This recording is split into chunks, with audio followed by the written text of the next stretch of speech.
Puis plus ça va, moins on en a, parce que je crois qu'on se les fait pas mal tirer, c'est peut-être couteau. Et ouais, non, nous, si on devait changer l'Opinel, on changerait rien.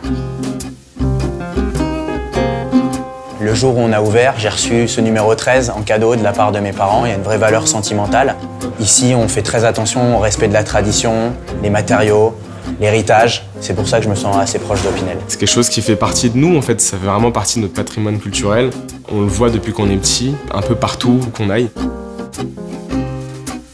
Donc nous sommes à la cave à Michel, je m'appelle Romain, j'ai aussi le Galopin depuis 3 ans et demi qui est tout à côté. Et voilà. Opinel, ça paraissait logique parce qu'ici je travaille beaucoup de produits français, donc on bosse avec beaucoup de vignerons, des vignerons indépendants. Au niveau des produits aussi, des aliments, donc c'est uniquement des petits producteurs, des maraîchers français, des éleveurs français, de la pêche française. J'ai toujours vu, quand j'étais gosse, dans les tiroirs de chez ma grand-mère, il était toujours sur la table, et puis mon grand-père en avait toujours un aussi dans sa poche. J'ai beaucoup de souvenirs de ces gestes en fait. Je sais pas, je voyais toujours sortir ce truc et ouvrir. Là, je me fais marrer de le ressasser aujourd'hui. À Bois, c'est Charles & Thomas, ça a commencé il y a 1 an.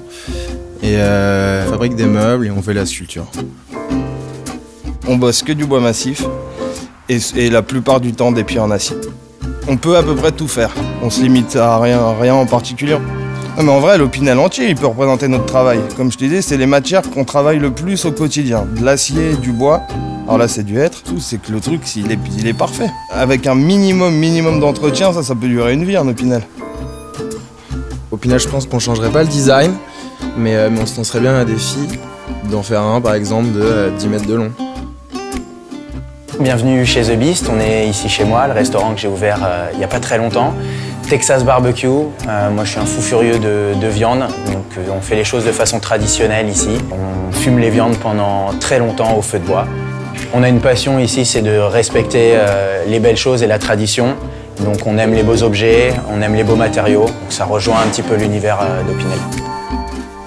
Si j'avais l'opportunité de personnaliser mon Opinel, je verrais bien un tampon à chaud avec notre logo sur le manche. Je trouve que ça apporterait un côté brut qui correspond bien à l'esprit de notre restaurant et en même temps ça reste assez chic.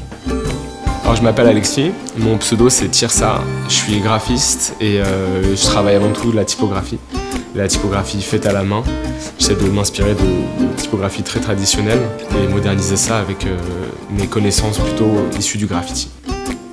Pour moi, Opinel, ça m'évoque la forme parfaite, la forme intemporelle qui traverse les années, qui bouge pas. Et je pense vraiment que c'est ce genre de forme. Si demain tu la changes d'1 millimètre, on le comprend, on le voit tout de suite à l'œil, on comprend qu'il y a quelque chose qui a été modifié. Donc si j'avais l'opportunité de personnaliser le manche du numéro 8, je pense que je ferais quelque chose d'extrêmement simple, très rigoureux aussi, pour aller vraiment dans le même sens que le couteau en lui-même, le design du couteau. Donc je pense que je ferais quelque chose de très travaillé en termes de détails, mais je ferais quelque chose de simple et très rigoureux. Ouais, si je pouvais changer le design, je changerais pas grand-chose, parce que voilà, les trucs qui sont ancrés dans nos têtes, et j'aurais du mal à imaginer une autre forme ou une autre couleur, je sais pas. Et je serais vraiment curieux de voir ce que ça va donner en fait en résultat final, quoi.